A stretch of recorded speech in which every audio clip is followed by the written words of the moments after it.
Divorce को लेकर आज भी कुछ लोगों की सोच चेंज नहीं हुई है, मगर बहुत से लोगों की हो भी गई है। अब चाहे लड़का हो या फिर लड़की, अगर साथ में रहने से ना आपको खुशी मिल रही है और ना ही एक दूसरे का सपोर्ट, तो जबरदस्ती एक रिश्ते को झेलने से अच्छा है कि म्यूचुअल अंडरस्टैंडिंग से अलग हो जाना।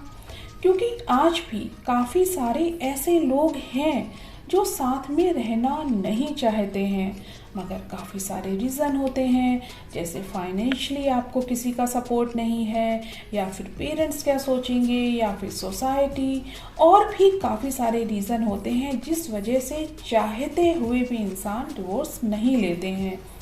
और डिवोर्स होने के भी काफ़ी रीज़न होते हैं। मेन क्या क्या वजहें होती हैं डिवोर्स की, अब सारे रीज़न तो मैं यहाँ एक्सप्लेन नहीं कर सकती, लेकिन एक बहुत इम्पॉर्टेंट रीज़न शेयर करती हूँ, और वो ये है कि कई बार ना चाहते हुए भी डिवोर्स लड़के या फिर लड़की के पेरेंट्स के कारण होता है। मीन उनके माता पिता ही तलाक का सबसे बड़ा कारण होते हैं। अब आपके दिमाग में ये बात आ रही होगी कि कौन पेरेंट्स ऐसा चाहेगा कि उनके बच्चों का घर नहीं बसे, या फिर उनकी जो लाइफ है, मैरिड लाइफ है, उसमें प्रॉब्लम्स आए। मैं आपको बताती हूँ। अब जैसे अरेंज मैरिज में लड़का या लड़की कितना एक दूसरे को जानते हैं, मीडिएटर या फिर रिलेटिव्स या फिर वो शादी.com जैसी जो ऐप हैं, उनके थ्रू अगर बात बन भी गई तो ज़्यादा से ज़्यादा 6-8 महीने में शादी हो जाती है। उससे ज़्यादा गैप डालना भी लोग रिस्की समझते हैं कि कहीं कुछ बीच में गड़बड़ ना हो जाए, जिससे शादी में कहीं प्रॉब्लम ना आ जाए। लेकिन मैं तो कहती हूँ कि गैप थोड़ा और ज़्यादा कर दो, कि अगर कोई प्रॉब्लम आनी ही हो ना तो शादी के पहले ही आए। एनीवे, अपने टॉपिक पर आते हैं। अब 6-8 महीने में लड़के या लड़की सेम सिटी में अगर हुए तो ज़्यादा से ज़्यादा कितनी बार मिल लेंगे? 10 से 12 बार, 15 बार। और अगर दूसरे सिटी में हुए तो मुश्किल से 3 या 4 बार।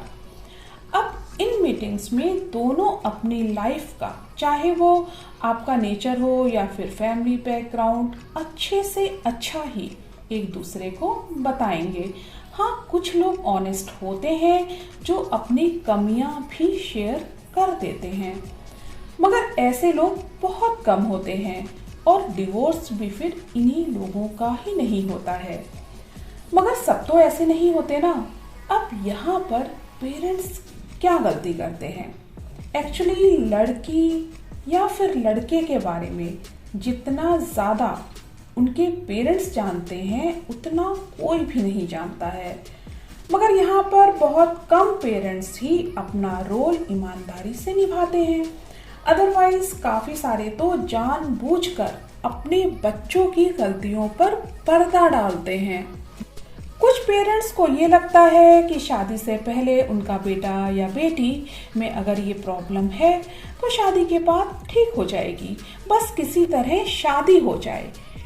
मगर यदि आप इस सोच के साथ शादी कर रहे हैं ना, तो शादी के बाद कुछ भी नहीं ठीक होने वाला।